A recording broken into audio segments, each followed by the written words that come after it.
The VFW Hall on Route 40 in Stafford, Virginia smells like draft beer and old carpet, and the specific staleness of a room that hosts the same dinner every year and has stopped noticing itself. I was seated at table 9 when my father stood at the podium and told 200 veterans that he had built Mercer's security group from nothing, that it had been the work of his life, and that he was proud to donate a portion of its annual revenue to the Post Scholarship Fund. The applause was warm and immediate. I did not applaud. I was looking at a man in dress blues 3 tables over, who had gone very still in the way that trained people go still when something does not match what they know to be true. He looked at me. Then he leaned across the table and said, quietly enough that only I could hear it. Quote, 0. I did not answer right away. But to understand why those 3 words ended my father's speech more completely than anything I could have said myself, you need to know what I had built and what he had taken, and how long I had been waiting for exactly this room. My name is Special Agent Nora Mercer, retired. I was 38 years old the night of that dinner.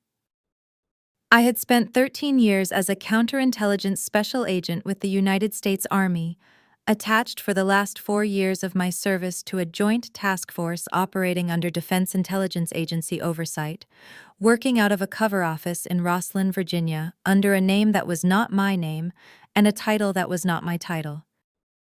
My actual work, the work that is on a classified record I cannot quote from but that certain people in certain rooms know about, involved identifying foreign intelligence operatives who had cultivated sources inside the defense contracting community in the Washington corridor. I was good at this.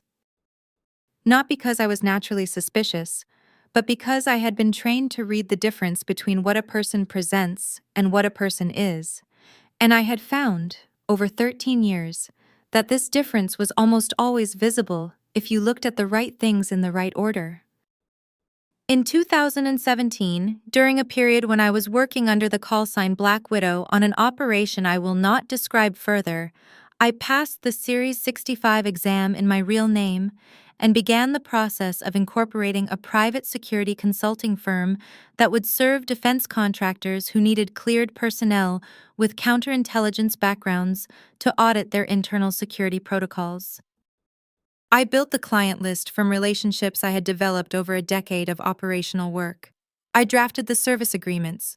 I negotiated the first 3 retainer contracts before I had filed the final incorporation paperwork. The firm was called Mercer Security Group because Mercer was my name and because I intended it to mean something specific in this industry, which is an industry where a name either opens doors or does not, and mine opened the ones I needed. I incorporated in Virginia in January of 2018.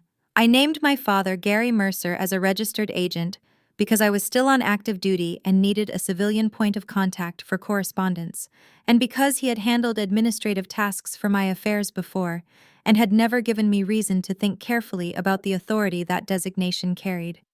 I had no reason to think anything was wrong. That was the problem. The smell I associate with the work from those years is the particular combination of recycled office air and black coffee that exists in every government-adjacent building in the Rosslyn corridor, the smell of a Tuesday morning in a cover office where the work looks like paperwork and is not paperwork. I have carried that smell with me as the smell of clarity, of knowing exactly what I am doing and why, of operating in a context where my competence was not a matter of anyone's opinion. I did not expect to miss it. I did miss it. My brother's name is Davis. He is 4 years younger than me and has worked for my father's insurance brokerage since he was 23, which is a way of saying that he has spent 15 years in a professional context where my father's approval was the primary currency, and where the habit of doing what my father asked had calcified into something that looked, from the outside, like loyalty and felt, from the inside, like something he had stopped examining. Davis is not a bad person. He is a person who made a series of small decisions over a long period of time, each of which seemed reasonable in isolation, and which assembled into something that was not reasonable at all. I have had a long time to think about this, and I am still not finished thinking about it.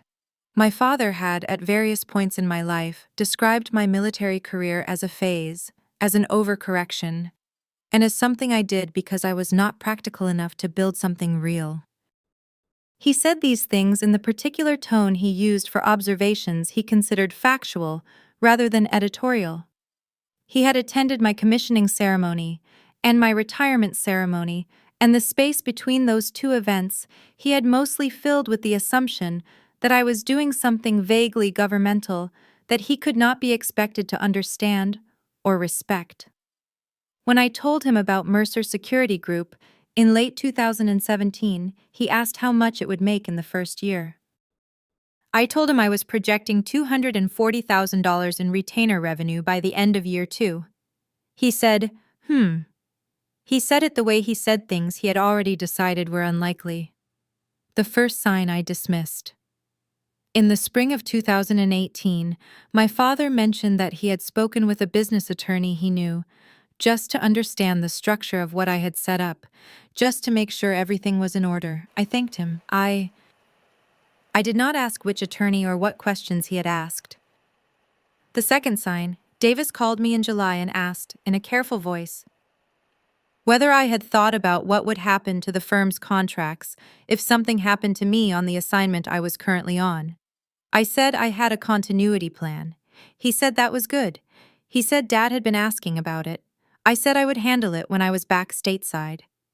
I was in a cover office in Rosslyn, and I had 17 other things requiring my complete attention, and I trusted my brother in the way you trust someone you grew up with. Which is to say, I trusted the person I believed him to be, and I was not checking to see if that person was still who I thought.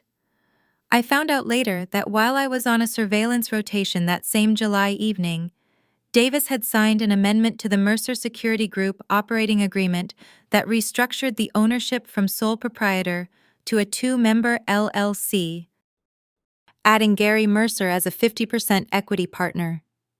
He had done it using a limited power of attorney I had signed 3 years earlier for a completely unrelated real estate transaction, a document with an expiration clause that my father's attorney had apparently decided to interpret generously.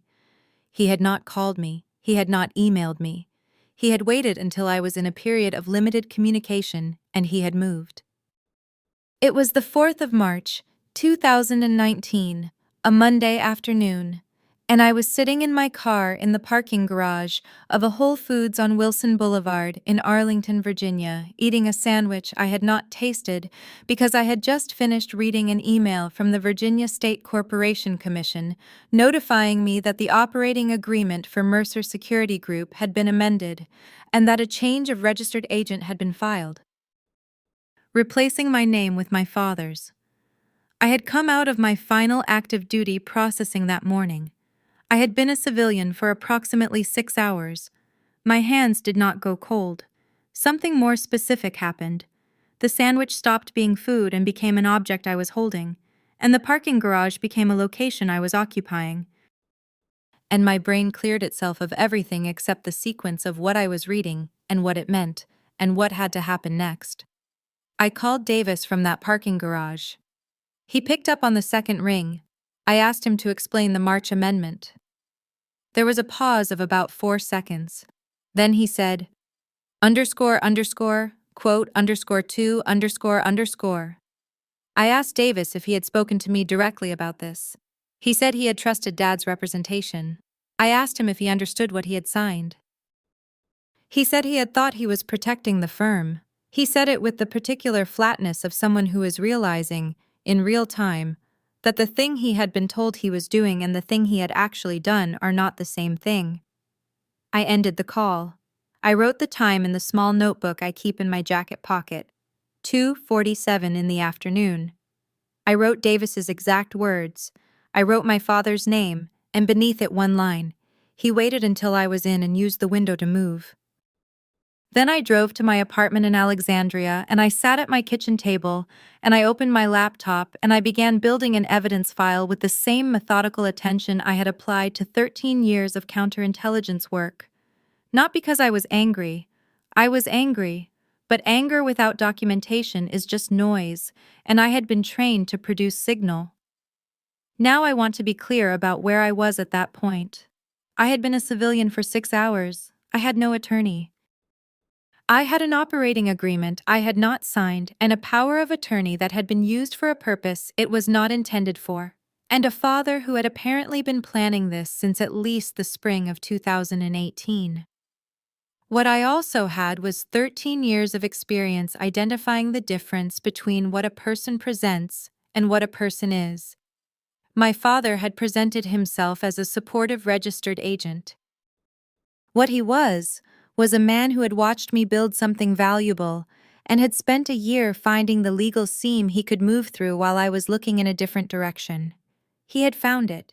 He had moved through it. And he had made the specific error that people make when they have spent a lifetime underestimating someone.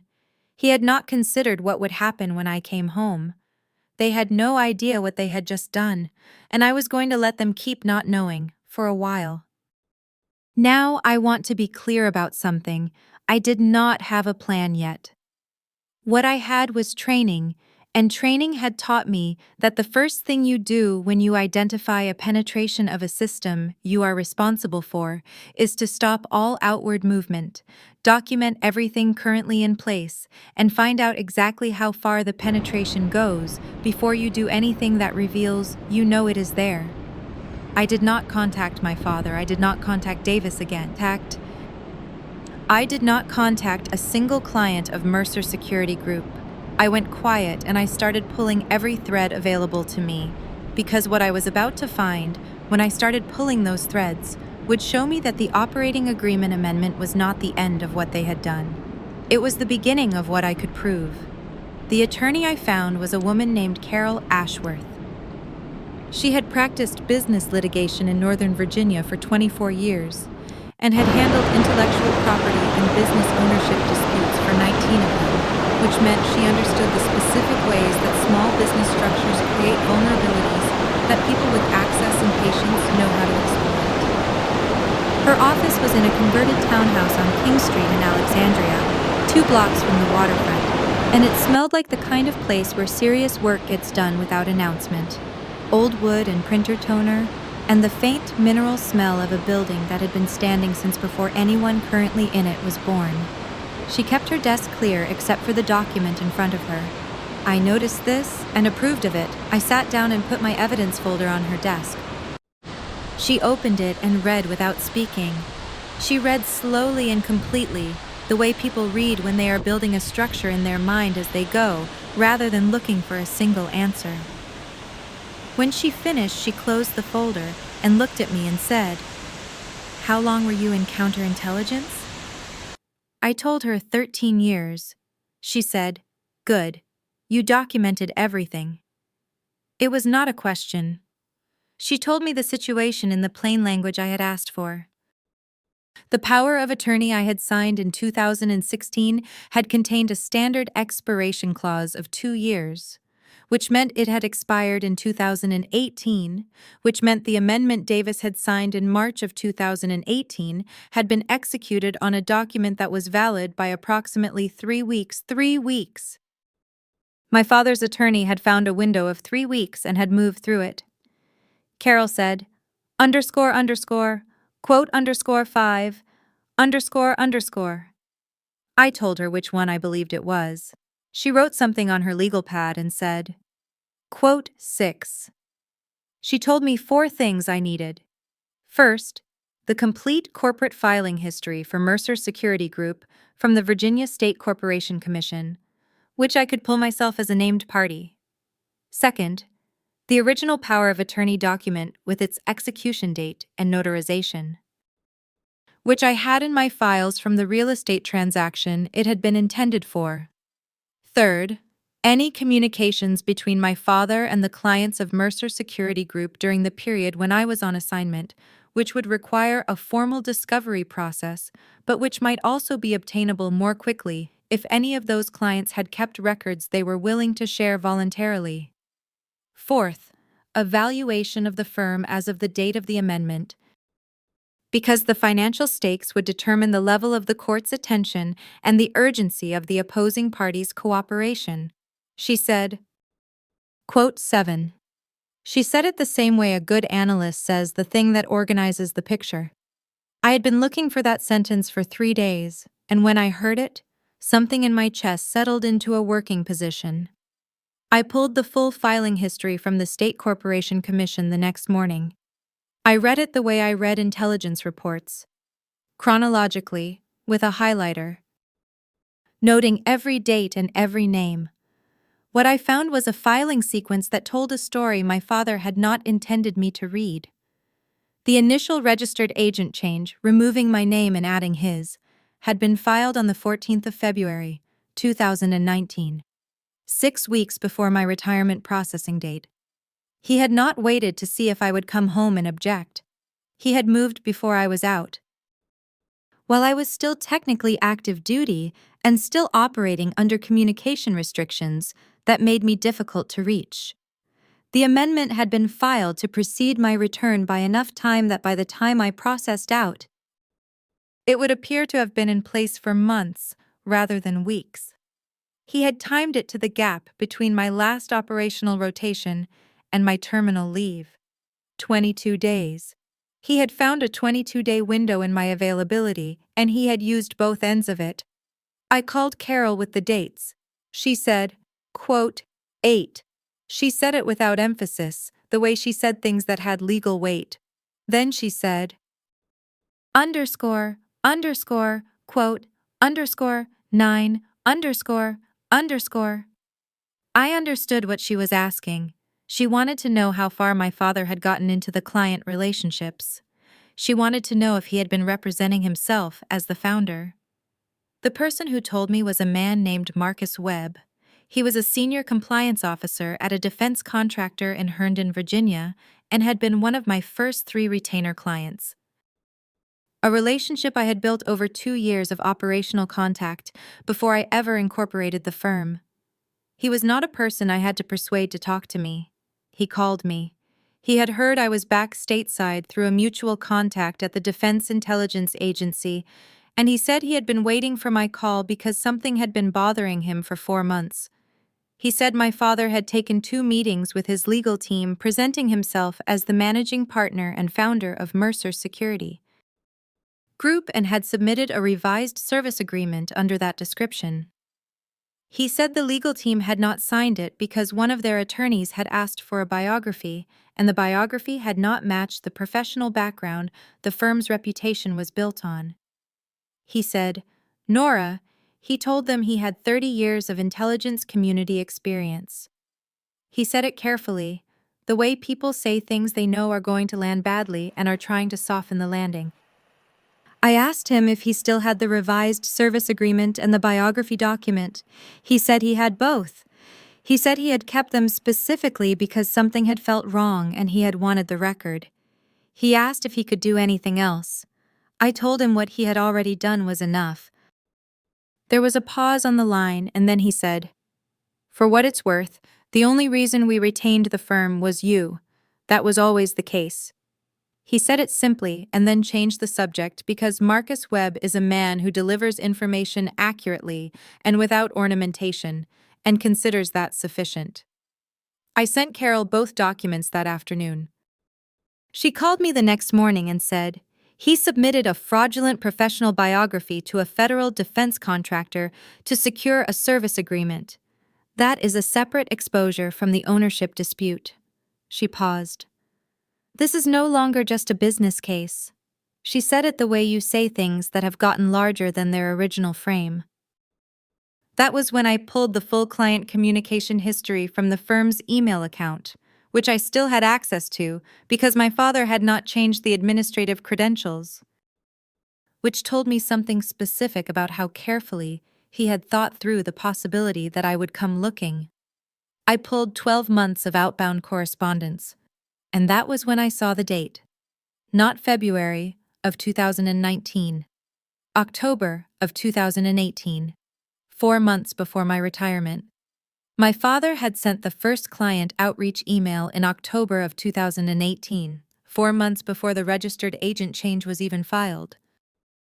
introducing himself as the operational director of Mercer Security Group and indicating that he would be the primary point of contact going forward due to my ongoing classified commitments. He had been working the client relationships for 4 months before he had the legal paperwork in place to support the representation. He had not waited for the law to catch up to what he was doing. He had moved first and planned to formalize it after. I had to sit down. I was already sitting down, but I pushed back from the desk and held the printed email thread with both hands and read the date again. October. I had been on a surveillance rotation in October. 12-hour shifts, limited communication windows. Exactly the kind of operational tempo that made me difficult to reach and easy to represent as unavailable. He had known my schedule well enough to use it. He had known it because I had told him. Because he was my father.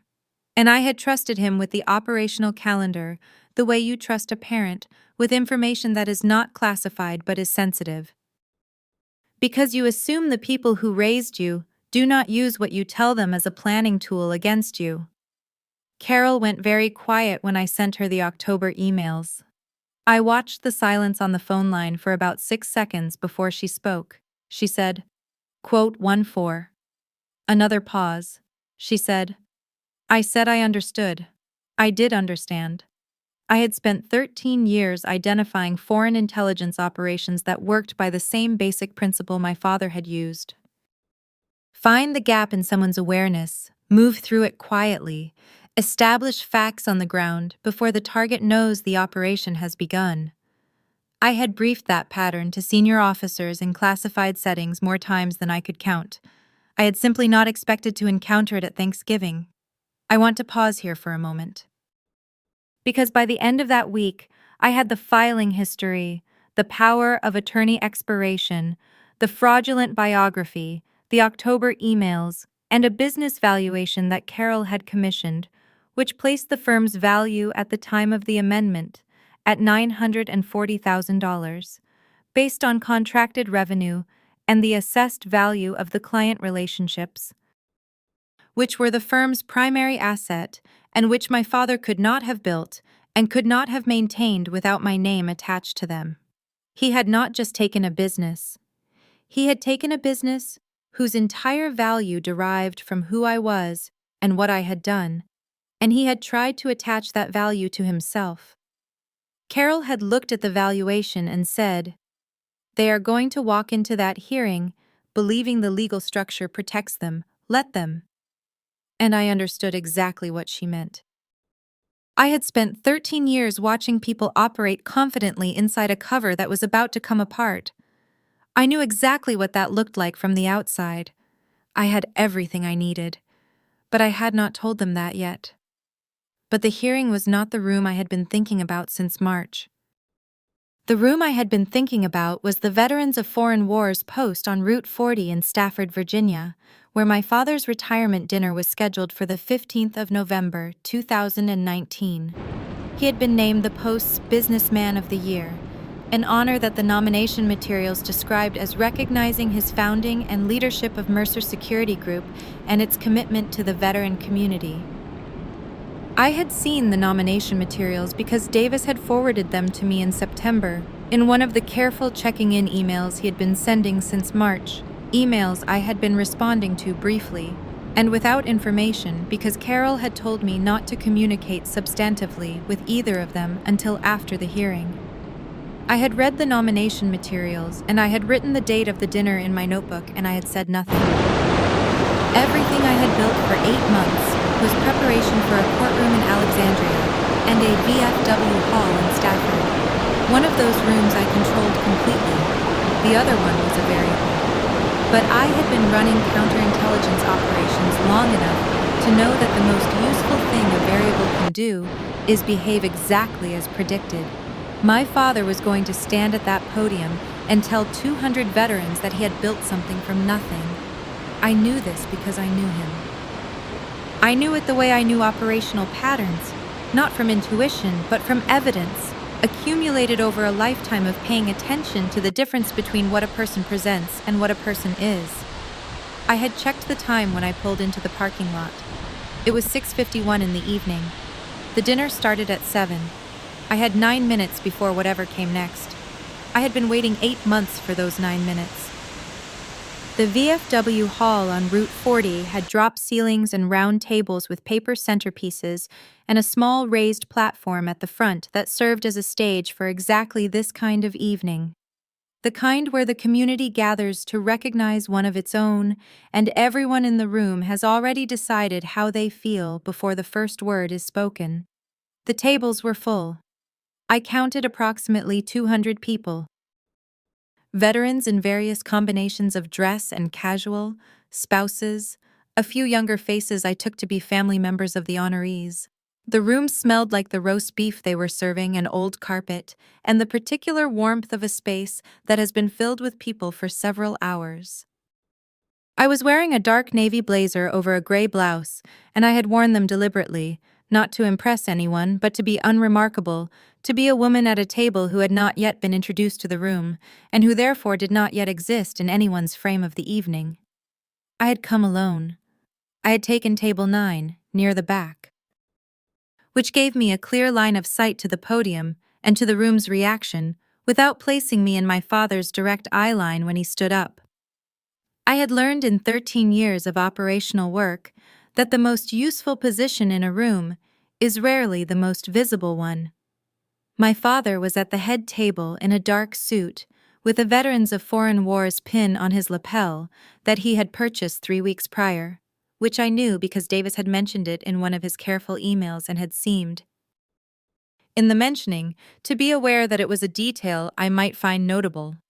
Gary Mercer had served 2 years in the Army National Guard in the 1980s, a fact he mentioned selectively and in contexts where it could be allowed to imply more than it was. He looked comfortable at that head table. He looked like a man who had arrived somewhere he had been expecting to arrive for a long time. The man in dress blues was at table 6. I had not known he would be there. He was in his late 40s, a full bird colonel by the insignia, with the particular posture of someone who has worn a uniform long enough that the posture remains after the uniform comes off and comes back when the uniform goes on. I did not recognize him. I noted him the way I noted every person in a room I was working: position, bearing, likely affiliation, potential relevance. I filed him as a senior Marine officer, probably associated with Quantico given the geography. Present at the dinner in an official capacity, I did not assign him further significance until later. The dinner proceeded, the post commander spoke, 2 other honorees were recognized. My father was introduced at 8:14 in the evening by a man who read from an index card and described the founding and growth of Mercer Security Group in language that had clearly been provided by my father himself, because it used 3 specific phrases from the fraudulent biography he had submitted to Marcus Webb's legal team, phrases I had read often enough to recognize on first hearing. My father walked to the podium to sustained applause. He shook the post commander's hand, he adjusted the microphone, he smiled the smile of a man who has arrived. He spoke for about 7 minutes. He talked about service and community and the importance of businesses that understood the veteran experience. He talked about building something from nothing, about the years of relationship building in the defense contracting community, about the firm's reputation for discretion and operational understanding. He talked about his pride in announcing a donation of $15,000 to the Post's scholarship fund from Mercer Security Group's annual revenue. The applause was warm and immediate, and he stood inside it with the ease of a man who had been practicing for this moment for longer than the audience understood. I did not applaud. I was watching the man in dress blues at table 6. He had been still from the moment my father began describing his defense contracting background. Not the stillness of boredom. The stillness of someone processing a discrepancy between what they are hearing and what they know. He looked at the podium. He looked down at the table. He looked around the room in the careful way of someone who is trying to locate a specific face. His eyes moved across table 9 and stopped. He looked at me for about 3 seconds. Then he leaned across his table and said something to the woman beside him and stood up and walked toward the back of the room. He stopped at table 9. He looked at me with the focused attention of someone who has just solved a problem they did not know they were working on. He said, quietly enough that only I could hear it, "Are you Black Widow?" I looked at him for a moment. A man who knew that call sign had clearances I did not need to verify, and a professional context I did not need to explain anything to. I said, "That call sign is retired." He nodded once, slowly, the nod of someone receiving a confirmation rather than new information. He said, "I worked the 2017 Joint Task Force Assessment, Northern Virginia Corridor." He said it the way cleared people say things in public spaces, enough to establish shared context, nothing beyond what the context required. I said, "I remember the assessment." He said, "The firm he is describing, I know that firm, I know who built it." He said it plainly, without drama, as a statement of fact about which he had no uncertainty. He looked toward the podium where my father was finishing his remarks and accepting a plaque from the post commander. Then he looked back at me and said, "What do you need?" I told him I had a business ownership hearing in Alexandria in 3 weeks, and that his statement regarding the firm's founding and operational history, if he was willing to provide it, would be useful to the court. He said, quote, _24_. He said it the way certain officers commit to things, without qualification, without a list of conditions. As a complete sentence that meant exactly what it said. Then he walked back to table 6 and sat down and picked up his water glass and said nothing further. My father finished at the podium and returned to the head table to a final round of applause. He did not look at table 9. He did not know I was in the room. I had not told him I was coming. I had come because I needed to see the performance he was giving in rooms where he believed I was not present, and because I had learned, over 13 years of counterintelligence work, that there is a specific kind of operational clarity that only comes from being in the room when the thing you have been tracking reveals its full shape. I had seen it. I had what I came for. I finished my water and left before the dessert course. The hearing in Alexandria was on the 6th of December, 2019. Carol had filed the emergency motion in October, and the firm's accounts had been frozen pending resolution, which had the immediate practical effect of making my father's attorney significantly more motivated to reach a negotiated outcome. The hearing lasted 3 hours and 14 minutes. Carol presented the power of attorney expiration, the pre-retirement filing timeline, the October emails, the fraudulent biography, Marcus Webb's statement, and a signed declaration from Colonel James Rutherford, which was the name of the man in dress blues at table 6, attesting to his direct professional knowledge of the firm's founding, its client development history, and the identity of the person responsible for both. My father's attorney objected to the declaration on relevance grounds. The judge, the Honorable Patricia Sue, overruled the objection in one sentence. She said, "A first-hand account of the firm's operational origins is directly relevant to the question of founding ownership. Overruled." She said it without looking up from the document she was reading. I watched my father's attorney write something on his legal pad and then stop writing. My father did not look at me during the first 2 hours of the hearing. He looked at his attorney. He looked at the table. He looked at the window. At the 2-hour and 40-minute mark, after Carol had finished presenting, and while his attorney was offering an explanation of the power of attorney usage that was becoming progressively less coherent under the judge's questions, my father looked at me. It was a look I had seen from him before, a specific configuration of his face that I had spent 38 years interpreting as assessment and had only recently understood was something else. The look of a man recalculating what he believed about a person he had consistently underestimated.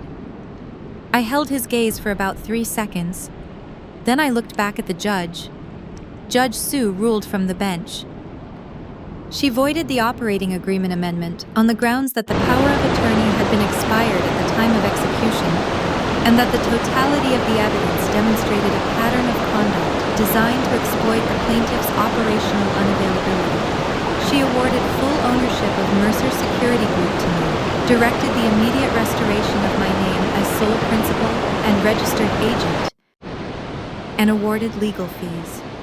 She noted for the record that the submission of a fraudulent professional biography to a federal defense contractor was a matter she was referring to the relevant federal authorities for independent review. She said it as a factual notation, without editorial comment, and moved to the next item on her docket. The room was very quiet for a moment after she finished. Outside, through the single window in that courtroom, I could see the gray December sky above King Street and the bare tops of the trees along the waterfront. Someone's phone buzzed on the table and nobody moved to answer it. I stood in the stairwell of Carol's building for about 2 minutes after the hearing. I put my back against the wall and I looked at the ceiling, and I breathed in the smell of the stairwell, which was dust and old paint, and the cold air coming in from the fire door at the bottom, which smelled like December in Alexandria, which smelled like nothing in particular, and exactly like the present moment, which was what I needed it to smell like. Carol shook my hand outside the building. She said, Quote 26. Then she said, Quote 27. I said I knew. She said, Quote 28. I told her I had not known. She looked at me for a moment and then said, Quote 29. She said it the way my father said it when he decided something was unlikely. Coming from her, it meant something different. Then she walked to her car. My father did not contest the ruling. His attorney sent a 1-paragraph letter to Carol's office indicating that her client accepted the court's determination and would take no further action. Davis called me 2 weeks after the ruling. He said he had not understood what he was signing. He said it the same way he had said it in the parking garage in March, with the same flatness. But there was something additional in it now, a weight that had not been there before. The weight of a person who has had enough time to stop describing his own actions as misunderstanding and is beginning to describe them more accurately. He said he was sorry. I told him I heard him. I told him I needed time. He said he understood. We have spoken 6 times in the past 2 years. The conversations are short and careful, and occasionally, in small moments, they are something approaching honest. I do not know yet what we are building toward. My father has not contacted me since the hearing. I think about him the way I think about a cover that has been burned, with the specific clarity of someone who no longer has to maintain a fiction about what they are looking at. 2 years later, I run Mercer Security Group from an office in Rosslyn, Virginia, 1 block from the corridor where I spent the last 4 years of my active duty service. The office smells like recycled air and black coffee, and the particular quality of Tuesday morning work that is actually work and not a performance of it. I have 4 employees, 3 retainer clients, and 2 contracts currently in negotiation. On Tuesday mornings before my first call, I drink coffee at my desk and read the overnight traffic reports from the defense contracting community.